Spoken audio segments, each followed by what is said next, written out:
Hi friends, welcome to my channel. இந்த கதை உங்களுக்கு பிடிச்சிருந்தது அப்படின்னா லைக் பண்ணுங்கள், கமெண்ட் பண்ணுங்கள்.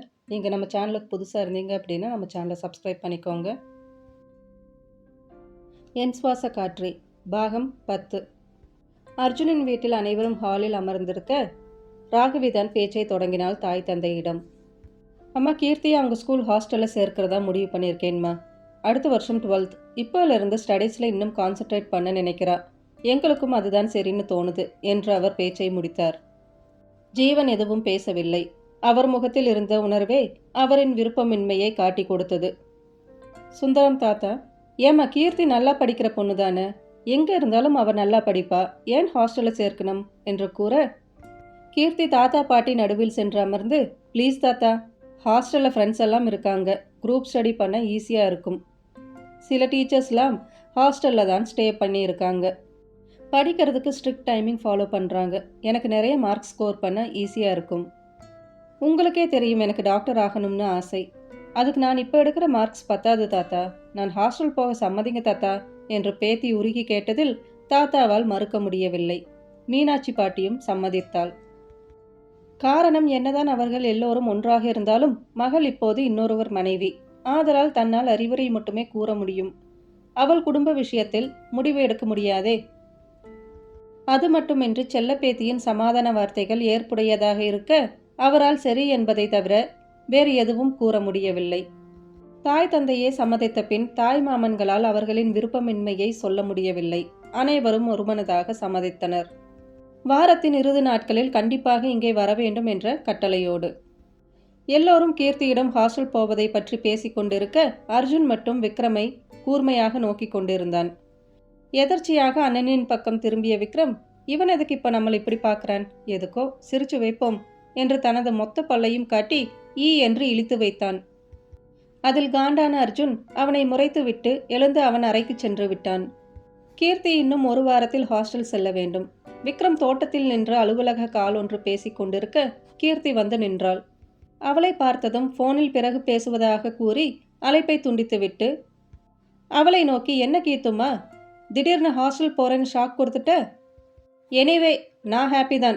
டெய்லி லேட் ஆச்சுன்னு என்ன உனக்கு டிரைவர் வேலை பார்க்க வைப்பியே, அதிலிருந்து நான் தப்பிச்சேன் என்று விளையாட்டாக கூறி அவன் சிரிக்க அவளால் தான் அவனின் சிரிப்பை இப்போது ரசிக்க முடியவில்லை.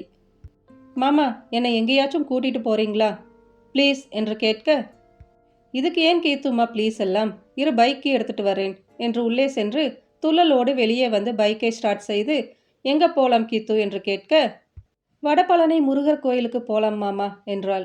சரி என்றான். இருவரும் கோவில் வாசலில் இறங்கி முருகனுக்கு நெய் விளக்கும் மாலையும் வாங்கி கொண்டு சுவாமி தரிசனத்திற்கு நின்றனர். கோவிலில் கூட்டம் குறைவாகவே இருக்க கீர்த்தி மெய்யுருகி முருகனை வேண்டிக் கொண்டாள், என் விக்ரம் மாமா எனக்கே கிடைக்க வேண்டும் என்று. இருவரும் சுவாமி தரிசனம் முடித்துவிட்டு அங்கிருந்த மண்டபத்தின் கீழ் அமர்ந்து இருந்தனர். என்ன கீத்துமா, திடீர்னு கோவிலுக்கெல்லாம் கூட்டிட்டு வர சொல்லியிருக்க, ஹாஸ்டல் போகிறதுனால வேண்டுதல் பலமா என்று கேட்க, இல்லை மாமா என்று தலையாட்டி விக்ரமின் கையோடு தன் கையை கோர்த்து கொண்டாள். மாமா, நான் உங்களை ரொம்ப லவ் பண்ணுறேன் மாமா. நான் படித்து முடிக்கிற வரைக்கும் எனக்காக காத்துட்ருப்பீங்களா மாமா, நம்ம மேரேஜ் பண்ணிக்கலாம் என்று கேட்க, விக்ரமால் நம்பவே முடியவில்லை. கீர்த்தி பேசியதை தான். குழந்தையாக நினைத்திருந்த பெண் இப்படி தன்னிடம் திருமணம் செய்து கொள் என்று கூறுவாள் என்று அவன் கொஞ்சத்துக்கும் நினைக்கவில்லை. தன் கையை அவளிடம் இருந்து உருவிக்கொண்டு பொறுமையாகவே பேசத் தொடங்கினான். கீத்துமா, என்னாச்சுட உனக்கு, ஏன் இப்படியெல்லாம் பேசுகிற, எதனால் இந்த மாதிரி உனக்கு தோணுச்சு, எனக்கே தெரியாமல் நான் ஏதாச்சும் முன்ன டிஸ்டர்ப் பண்ணிட்டேனா? இல்லை மாமா, நான் வாழ்ந்தா உன் கூட தான் வாழ்வேன், இல்லைன்னா படித்து முடிச்சுட்டு எங்கேயாச்சும் போயிடுறேன், கடைசி வரைக்கும் திரும்ப வரமாட்டேன். லூசு மாதிரி பேசாத கீர்த்தி, இது லவ் என்று தொடங்க, போதும் நிறுத்து மாமா. என்ன நீயும் இது லவ் இல்லை ஈர்ப்புன்னு சொல்ல போறியா? இந்த வார்த்தையை கேட்டாலே எனக்கு எரிச்சலாக இருக்கு. என்ன சொல்கிற கீர்த்தி, வேற யார் சொன்னா, வேற யாருக்கு இது தெரியும் என்று கேட்க, அம்மா அப்பாவுக்கு தெரியும் என்று ராகவி அவளிடம் பீச் ஹவுஸில் பேசியதும் அதற்கு தான் ஹாஸ்டல் போவதை கூறியதையும் விக்ரமிடம் சொன்னாள். என்ன முட்டாள்தனம் கீர்த்தி பண்ணியிருக்க, உனக்கு என்ன பைத்தியம் பிடிச்சிருக்கா?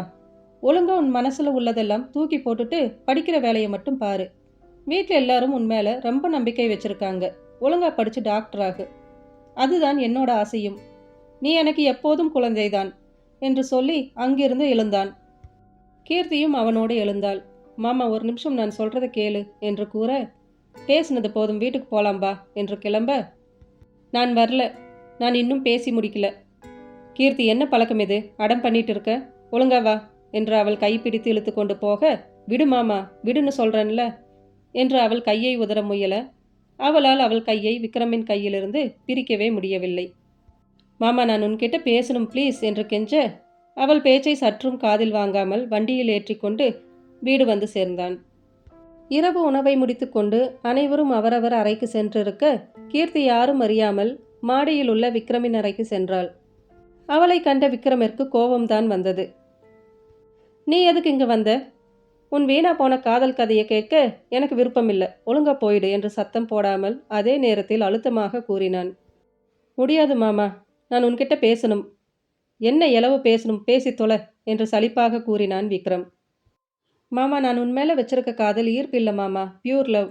அது இப்போ வந்ததில்ல, 3 வருஷத்துக்கு முன்னாடியே வந்துடுச்சு என்று சொல்ல, விக்ரமுக்கு சற்று அதிர்ச்சியாக தான் இருந்தது. 3 வருட காதலா என்று. மீண்டும் கீர்த்தி பேசினாள். என் லவ் ஸ்டோரி உன்கிட்ட இப்போ சொல்ல மாட்டேன். நீங்கள் என்மேல் கோபமாக இருக்கீங்க. என்மேல் உங்களுக்கு ஒரு நாள் காதல் வரும், அப்போ நீங்களே கேட்பீங்க, அப்போ சொல்கிறேன். இப்போ உனக்கு என்ன வேணும்? விக்ரம் சற்று அழுத்தி கேட்க, மாமா அன்னைக்கு அர்ஜுன் மாமா காதலிக்கிறாங்கன்னு வீட்டில் பிரச்சனை வந்ததில்ல, அப்போ அர்ஜுன் மாமா கூட சொன்னாரே, எனக்கு அடுத்து விக்ரம் இருக்கான், அவனுக்கு மேரேஜ் பண்ணி வைங்கன்னு. அதிலிருந்து எனக்கு கஷ்டமாக இருக்குது. ஸ்கூல் முடிச்சுட்டு தான் என் லவ்வை உங்ககிட்ட சொல்லணும்னு நினச்சேன். ஆனால் வீட்டில் உங்களுக்கு கல்யாணம் பண்ணுற பேச்சு எடுத்தா நான் உங்களை லவ் பண்ணுறது தெரியாமல் நீங்கள் ஓகே சொல்லிடுவீங்கள்ல, அதான் இப்போவே சொல்லிட்டேன் என்று சிறுபிள்ளையின் மனநிலையில் பேசி கொண்டிருந்தாள் கீர்த்தி. ஓ, இப்போ நீ என்னை லவ் பண்ணுறது தெரிஞ்சதும் நான் உனக்காக காத்துட்ருப்பேன்னு நினைக்கிறியா? ப்ராக்டிக்கலாக யோசி. உனக்கும் எனக்கும் 8 வருஷம் வித்தியாசம் இருக்குது. நான் எப்படி உன்னை மேரேஜ் பண்ணிப்பேன்? தேவையில்லாத குப்பையெல்லாம் உன் மனசில் இருந்து தூக்கி போட்டுட்டு ஒழுங்கா படி. இதுக்கப்புறம் இந்த மாதிரி என்கிட்ட வந்து பேசாத, நான் எப்பவும் ஒரே மாதிரி இருக்க மாட்டேன் என்று கடுமையாக எச்சரித்தான் விக்ரம். அதை கொஞ்சமும் காதில் வாங்காமல் விக்ரமின் அருகில் சென்று அவனை இறுக அணைத்து கொண்டாள் கீர்த்தி. விக்ரம் சில வினாடி செய்வதறியாது ஸ்தம்பித்து நிற்க, அதை தனக்கு சாதகமாக பயன்படுத்தி கொண்ட கீர்த்தி எக்கி அவன் இதழில் முத்தமிட்டு தன் முதல் இதழ் முத்தத்தை தொடர்ந்தாள். அதில் உணர்வு பெற்ற விக்ரம் அவளை தன்னிடமிருந்து பிரித்து கன்னத்தில் பலார் என்று அறைந்திருந்தான். என்னடி பண்ற? என்ன பண்ணிட்டு இருக்க? கொஞ்சமாச்சும் அறிவு மயிர் இருக்கா? உனக்கு அவ்வளோ எடுத்து அலையிறியா நீ? இதுக்கு பேர் லவ்வே இல்லை.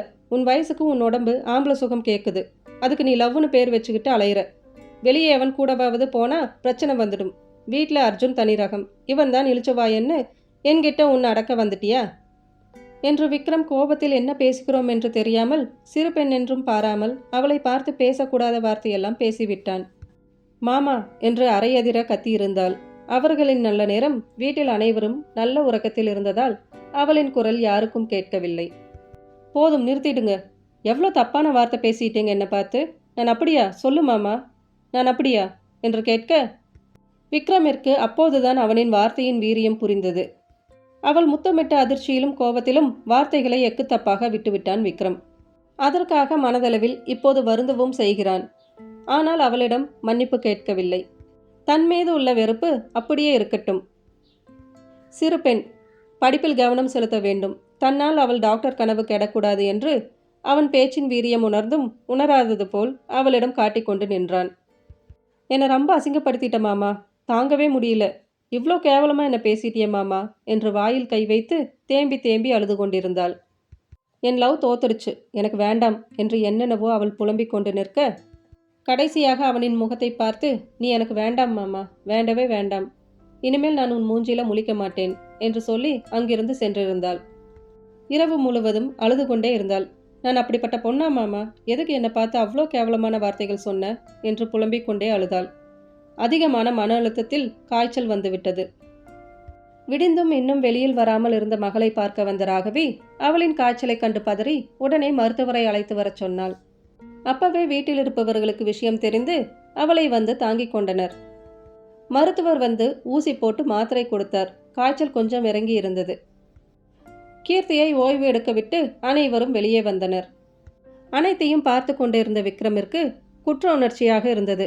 தன்னால் தான் அவளுக்கு இப்படி ஆகிவிட்டது என்று. அவள் நிலையை தூரத்திலிருந்தே கண்டுகொண்டு அவள் உறங்கியதும் அவள் அமைதியான முகத்தை மட்டும் பார்த்து கொண்டிருந்தான். பின்பு அவனே வெளியே வந்து அவன் அறையில் தஞ்சம் அடைந்தான்.